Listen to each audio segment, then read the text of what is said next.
Videobook do livro, Eu, Cristiane F., 13 anos, drogada, prostituída. Kai Hermann e Horst Rieck.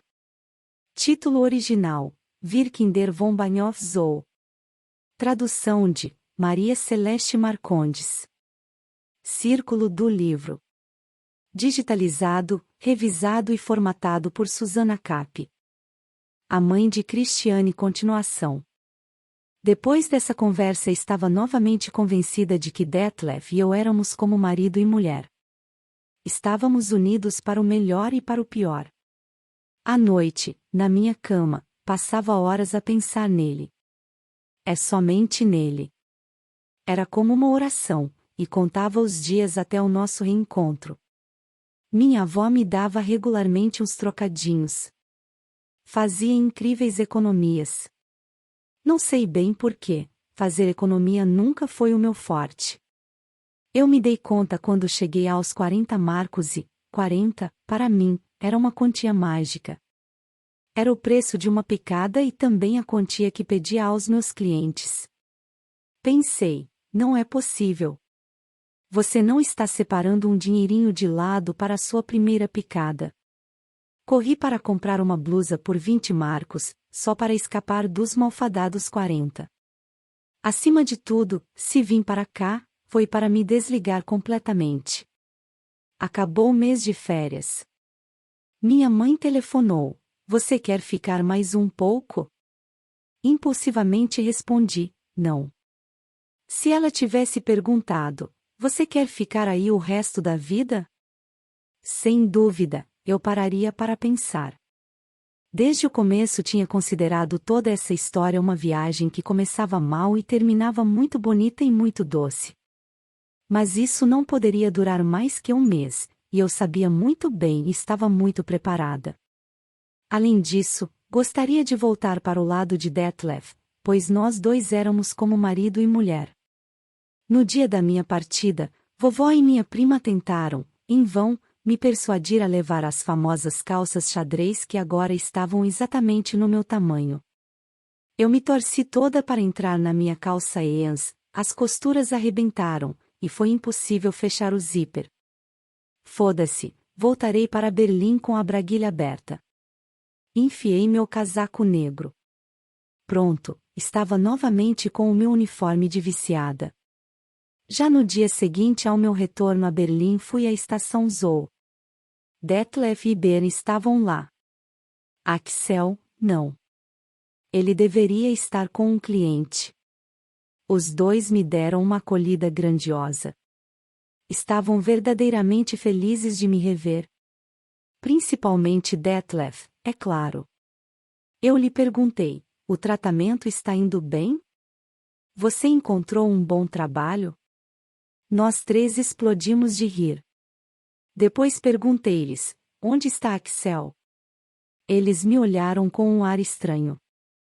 Após certo tempo, Detlef murmurou, você não sabe que Axel morreu? Que choque! Aquilo me cortou a respiração. Ora, que brincadeira! Mas eu sabia que era verdade. Agora Axel. Axel, que todas as semanas, no seu antro de drogado, me preparava uma cama com lençóis limpinhos. Axel, para quem eu levava sempre atum em lata, um troço completamente idiota, e que me comprava iogurtes. A única pessoa em quem pudera confiar quando brigara com Detlef. Meu único refúgio quando tinha vontade de chorar. Pois ele, ao menos, nunca era agressivo, ao menos com os amigos da turma. Como foi?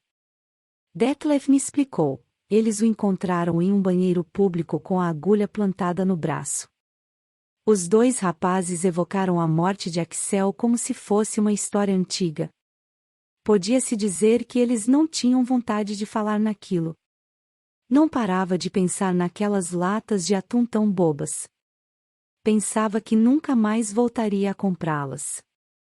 De repente, pensava em Detlef. Onde ele estaria dormindo agora? A mãe de Axel vendeu o apartamento, disse Detlef. Moro na casa de um cliente.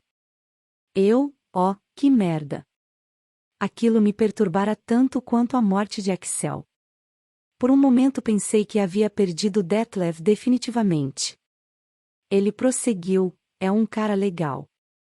É jovem, com uns 25 anos, não é barrigudo. Eu lhe falei de você. Você poderá dormir na casa dele. Acompanhei Detlef, que queria heroína. Encontramos alguns amigos, e repeti para eles: é nojento o que aconteceu com Axel. Fomos em seguida a alguns banheiros públicos. Detlef tinha vontade de se pecar imediatamente. Eu o acompanhei para lhe dar assistência. Esperei que ele me oferecesse. Ainda estava abatida com a história de Axel. Quando vi Detlef preparar uma picada, senti uma bruta vontade. Uma picadinha não poderia fazer-me mal e me ajudaria a não pensar em Axel e em Detlef, que dormia na casa de um cliente. Já? Disse Detlef. Eu achava que você tinha parado. É claro que me desliguei. Você bem sabe que é fácil. Você não me disse isso quando estava no interior. Meu amigo, depois de tudo o que acabo de saber, tenho uma bruta necessidade de um pouco de heroína. Detlef, não é tão difícil se desligar. Posso fazê-lo quando quiser. Mas aquilo não me tocava. Mas você, não recomece. Conversando, ele tomou sua picada. Deixou-me um restinho na seriga. Foi o suficiente para me baratinar um pouco. Havia tanto tempo que não tomava nada, e me fez quase esquecer Axel. Recaí bem mais rápido do que na primeira vez. Minha mãe nem imaginava. Ela estava contente de me ver gordinha. De fato, conservaria por um bom tempo meus quilos a mais. Ia frequentemente à casa de Rolf, o famoso cliente de Detlef. Era preciso, pois não tínhamos nenhum outro lugar para nos encontrarmos na cama. Rolf me desagradara desde o primeiro minuto. Ele estava gamado por Detlef, e é claro que tinha ciúmes de mim. Ficava maravilhado quando eu brigava com Detlef, e se colocava sempre do lado dele. Isso me punha furiosa. Detlef se comportava com esse Rolf como um chefão, mandando-me fazer compras e mandando-o cozinhar e lavar a louça. Isso me enfurecia. Gostaria muito de fazer as compras e cozinhar para Detlef. Expliquei a Detlef que não era possível continuar assim. Mas ele me respondeu que não havia outro lugar para irmos e que Rolf, pensando bem, era uma boa pessoa e até menos enervante que todos os outros clientes. Detlef fazia com Rolf o que queria. Aprontava cada uma com ele. Gritava: você tem sorte de eu querer morar com você. Ele só ia para a cama com Rolf se tivesse absoluta necessidade de dinheiro. Detlef e eu dormíamos no mesmo quarto que Rolf. Quando fazíamos amor, Rolf assistia à televisão ou simplesmente virava as costas. Ele era uma bicha louquíssima e não suportava ver Detlef dormir comigo. Nós três estávamos na pior, no fundo do poço. E se Detlef também acabasse virando bicha? Essa ideia me obcecava. Uma noite, acho que aconteceu. Como não tinha nem mais um tostão, ele foi procurar Rolf. Eu estava na outra cama. Detlef apagou a luz, como sempre o fazia nesses casos. Achei que estava demorando muito, e pensei até mesmo ter ouvido Detlef suspirar. Levantei-me e acendi uma vela. Eles estavam debaixo da coberta se bolinando. Aquilo estava fora dos meus acordos com Detlef, ele não devia se deixar bolinar. Fiquei furiosa. Gostaria de dizer a Detlef que voltasse para minha cama, mas não fui capaz. Eu lhe disse: você deve estar gozando. Detlef não respondeu. Rolf, puto da vida, apagou a vela. Detlef passou a noite toda com Rolf. Chorei até encharcar meu travesseiro, mas como os dois perceberam a minha tristeza, chorei baixinho. Na manhã do dia seguinte estava tão triste, tão amarga, que pensava seriamente em deixar Detlef. A droga destruía, pouco a pouco, o nosso amor. Mas eu sabia que enquanto tomássemos heroína não teria Detlef só para mim. Teria que dividi-lo com seus clientes e, principalmente, com Rolf. Para mim, tudo mudou. Comecei a me prostituir todos os dias, pois não havia outra saída e, como estava quase sempre apressada, não podia mais me mostrar tão difícil quanto antes na escolha de clientes, nem lhes impor minhas condições. Não queria estar todo o tempo na casa de Rolf, voltei a procurar os outros da turma, principalmente Babsi e Stella. Mas nós também já não nos entendíamos tão bem. Cada uma queria falar de si mesma durante horas, sem se importar em ouvir a outra, nem mesmo por uns minutos. Babsi, por exemplo, falava sem parar sobre o significado de um hífen em uma placa de rua, enquanto Stella estava louca para contar como levará um golpe de um cara que nos vendera farinha em vez de heroína. De tanto gritar, "Cale a boca", Stella e eu conseguimos fazer Babsi calar o bico. Mas, depois, como queríamos falar as duas ao mesmo tempo, cada uma querendo contar a história à sua maneira, fomos nós que brigamos. A maior parte de nossas tentativas de bate-papo terminava assim, rapidamente, com gritos de "cale a boca". Cada uma de nós tinha uma terrível necessidade de que alguém nos escutasse. Mas era precisamente isso que não existia mais na turma. Antes, nós nos compreendíamos. Agora, tudo havia terminado. A única maneira de alguém se fazer ouvir era contando histórias de policiais. Estávamos todos de acordo contra eles, aqueles pretos. Eu, nesse campo, tinha mais experiência que os outros, pois no início do verão de 1977 sofri a terceira prisão. Foi na estação Kurfürstendamm. Detlef e eu voltávamos da casa de um cliente. Muito contentes. Acabáramos de receber 150 marcos por pouca coisa, uma pequena exibição. Nosso saquinho de heroína já estava no bolso e ainda tínhamos um monte de dinheiro. Percebi a chegada dos policiais à paisana, no metrô. Uma batida. Um trem apareceu. Fugi em pânico, com Detlef atrás de mim, e me enfiei num vagão. Empurrei um velho, que gritou, "Puxa vida, drogada suja." Foi o que ele disse.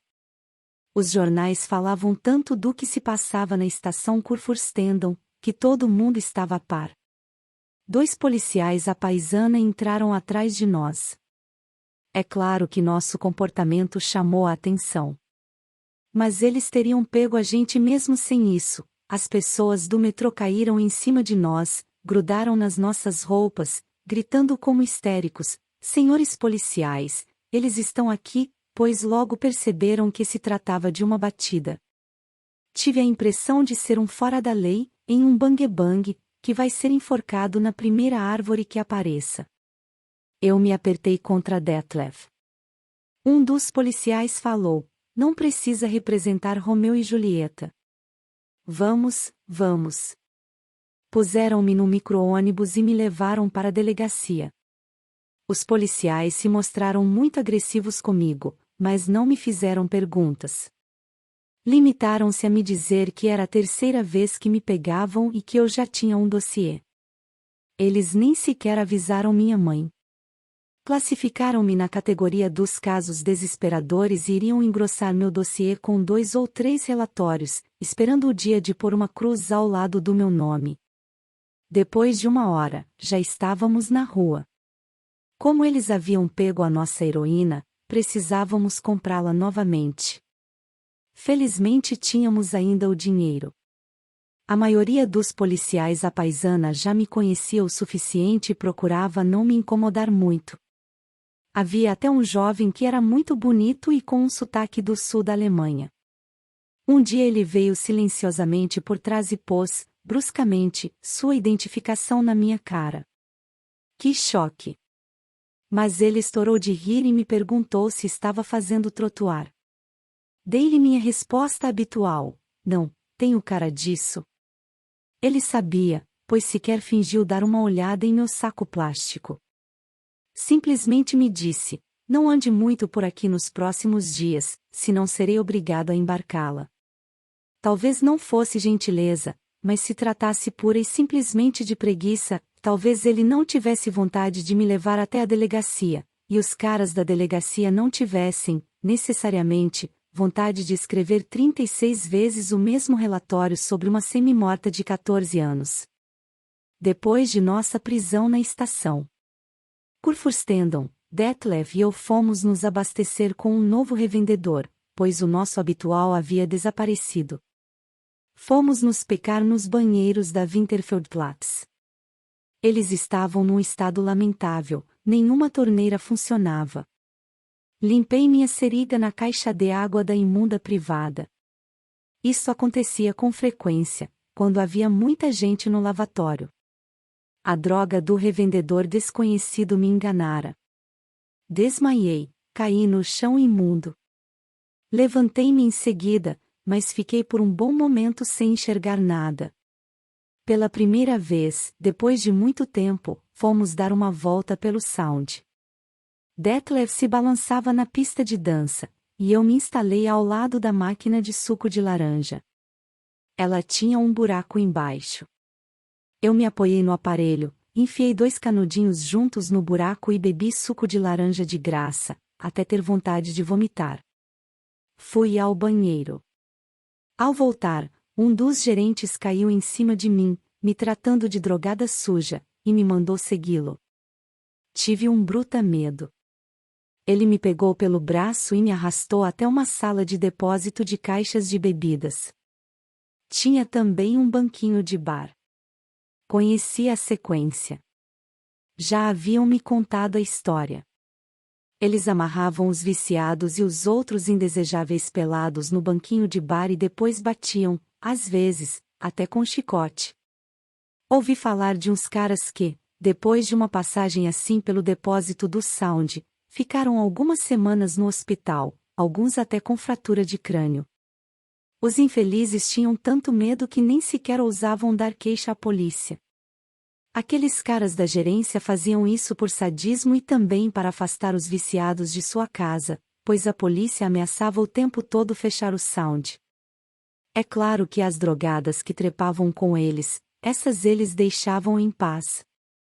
Esse Sound era uma casa infame. Se os pais soubessem o que se passava na discoteca mais moderna da Europa. Ali se incitavam os jovens a se drogar e adolescentes caíam nas mãos de proxenetas sem que a direção desse a mínima bola. Vendo aquele sinistro depósito, o pânico tomou conta de mim. Juntei minhas forças, escapei das mãos do cara e corri para a saída. Atingi a rua antes que ele me pegasse. Ele me empurrou contra um carro. Não senti o baque. Pensei em Detlef. Tive muito medo por ele. Eles sabiam que havíamos chegado juntos, e não vira mais Detlef depois que ele se jogou completamente drogado na pista de dança. Corri para uma cabine telefônica e chamei a polícia. Expliquei que meu amigo estava apanhando no Sound. Os policiais ficaram contentes com a notícia. Finalmente poderiam fechar o Sound. Eles chegaram alguns minutos depois com um carro cheio. Fizeram uma operação pente fino na casa e nada de Detlef. Tive uma ideia: telefonar para Rolf. Detlef já estava deitado. Os policiais me disseram para não voltar a fazer aquele tipo de brincadeira. Voltei para casa convencida de que a droga estava me deixando louca. Depois das minhas diversas prisões, fui convocada para comparecer à brigada criminal. Essa foi a única consequência das minhas prisões. Gothaerstrasse, sala 314. Não esqueci esse número, pois voltei lá muitas vezes. Passei em casa ao sair da escola. Queria tomar uma bela picada antes de ir à polícia, pois se estivesse drogada não teria medo. Mas não tinha mais limão, e a heroína não parecia limpa. Naquela época, ela estava cada vez mais impura, passava de mão em mão, atacadista, intermediário, pequeno revendedor, e cada um acrescentava alguma coisa para aumentar o lucro. Como dissolver a heroína imunda? Peguei vinagre, pura e simplesmente. Não é verdade que ele tem ácido? Coloquei o vinagre diretamente sobre o pó da colher. Pus demais, mas não queria jogar fora uma dose de heroína e me pequei com ela. O efeito foi fulminante. Despertei somente após ter passado uma boa hora com a agulha enfiada no braço. Tinha uma dor de cabeça atroz.